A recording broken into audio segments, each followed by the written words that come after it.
Hi students, നമ്മൾ ഇന്ന് discuss ചെയ്യാൻ പോകുന്നത് പ്രിൻസിപ്പിൾ ഓഫ് സൂപ്പർപൊസിഷനെ കുറിച്ചാണ്. What is principle of superposition of force in electrostatics? We already studied Coulomb's law gives the electrostatic force between two point charges at rest.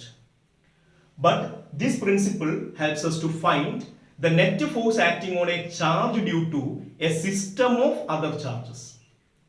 അതായത് ഈ principle നമ്മളെ എന്തിനു സഹായിക്കുന്നു? ഒരു ചാർജിന് മുകളിലുള്ള നെറ്റ് ഫോഴ്സ് കണ്ടുപിടിക്കാൻ സഹായിക്കുന്നു. അതായത് കുറേ ചാർജുകൾ കാരണം ഒരു ചാർജിന് മുകളിലുള്ള നെറ്റ് ഫോഴ്സ് കണ്ടുപിടിക്കാൻ സഹായിക്കുന്ന ഒരു പ്രിൻസിപ്പിൾ ആണ് principle of superposition.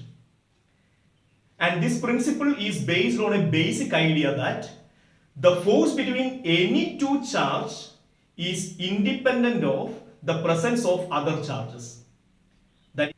That is, the force between two charges remains unaffected by the presence of other charges. എന്ന് പറഞ്ഞാൽ രണ്ട് ചാർജുകൾക്കിടയിലുള്ള ഫോഴ്സ് മറ്റു ചാർജുകളുടെ പ്രസൻസിനെ ഡിപ്പെൻഡ് ചെയ്യുന്നില്ല.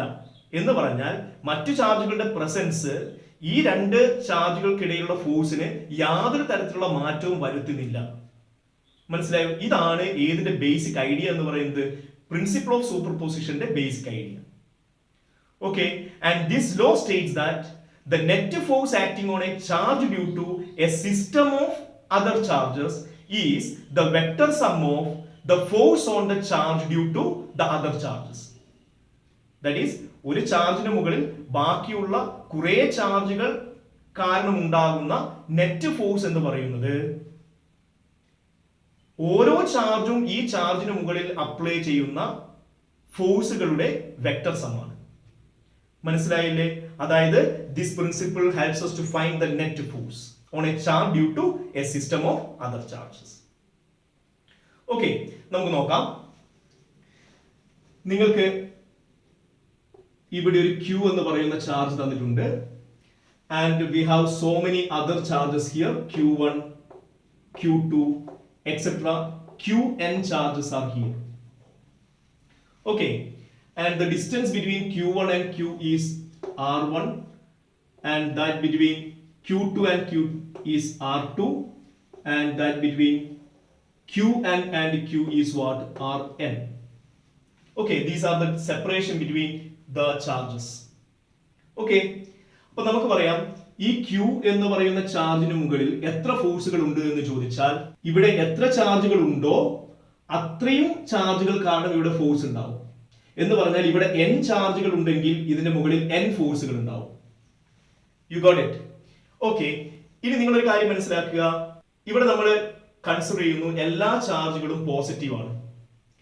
ഇവിടെ നമ്മൾ എല്ലാ ചാർജുകളും പോസിറ്റീവ് ആണെന്ന് വിചാരിക്കും. അങ്ങനെയാണെങ്കിൽ ഈ ചാർജുകളൊക്കെ Q എന്ന് പറയുന്ന ചാർജിനെ എന്ത് ചെയ്യും? റിപ്പൽ ചെയ്യും. ശരിയല്ലേ? So Q1 repels Q. So the force is in this direction and you can take it as F1 vector. Similarly, Q2 repels this charge and the force is in this direction. That is F2. Okay, and so on. And this Qn charge repels this force in this direction. You can take it as Fn. So n forces are there on this charge. Okay, so what is the net force on this charge? That is given by this principle. And this principle says that the net force on this charge due to all these charges is the vector sum of the individual forces on this charge. So you can write according to principle of superposition, vector F is equal to vector F1 plus vector F2 plus etc. plus Fn vector. You got it? Okay, now you have to find the force F1 both in magnitude and direction. So what is F1 here? F1 vector is the force between Q1 and Q, and that is given according to Coulomb's law, that is K into Q1 divided by the distance is R1 square, and what is the direction here? this is the direction, and you can take that direction given by a unit vector r1 cap. Similarly, the direction of this force is given by a unit vector r2 cap, and the force Fn is given by the unit vector rn cap. So you can write it is r1 cap. Similarly, you can find what F2 vector. F2 vector is also given by K into the charges are Q and Q2. So Q2 divided by separation is R2. So it is R2 square. And what is the direction? That is direction is given by R2 cap, etc. You can write what is Fn vector. Fn vector is equal to K into Qn divided by Rn square into Rn cap. So these are the individual forces acting on the charge Q. Okay, now you can write the equation for the force as vector F is equal to, in all these equations you can see K is common, Q is common, so you can write K into Q into 1 by R1 square into R1 cap plus 1 by R2 square into R2 cap, etc. plus 1 by Rn square into Rn cap. So this is the method of finding the net force by using principle of superposition. You got it? Okay, and here the very important point is this one. The force between any two charge is independent of the presence of other charges. That means the force between Q1 and Q is F1A, and this force is not affected by the presence of other charges. എന്ന് പറഞ്ഞാൽ ഈ ചാർജുകൾക്കിടയിലുള്ള force ഈ ചാർജുകളുടെ presence കാരണം എന്ത് ചെയ്യില്ല, മാറില്ല. Okay, ഒന്നുകൂടി വ്യക്തമാക്കാം. നിങ്ങൾക്ക് രണ്ട് ചാർജുകൾ തന്നിരിക്കുന്നു, Q1, Q2 separated by a distance r, and the force between them is F. Q1 ന്റെയും Q2 ന്റെ ഇടയിലുള്ള ഫോഴ്സ് F ആണ്. ഇനി നിങ്ങളോട് പറയാണ്, ഇതിനിടയിൽ ഞാൻ Q എന്ന് പറയുന്ന മൂന്നാമതൊരു ചാർജ് കൊണ്ടുപോയി വെക്കുന്നു. അങ്ങനെയാണെങ്കിൽ what is A new force between Q1 and Q2? മനസ്സിലായോ? അങ്ങനെയാണെങ്കിൽ നമുക്ക് പറയാം that force is given by Coulomb's law, K Q1 Q2 divided by R square. Okay, ഇനി Q എന്ന് പറയുന്ന ചാർജ് വെച്ചതിന് ശേഷമുള്ള new force between Q1 and Q2 എത്രയാണെന്ന് ചോദിച്ചാൽ, പ്രിൻസിപ്പിൾ ഓഫ് സൂപ്പർപോസിഷൻ പ്രകാരം the presence of this third charge does not affect the force between Q1 and Q2.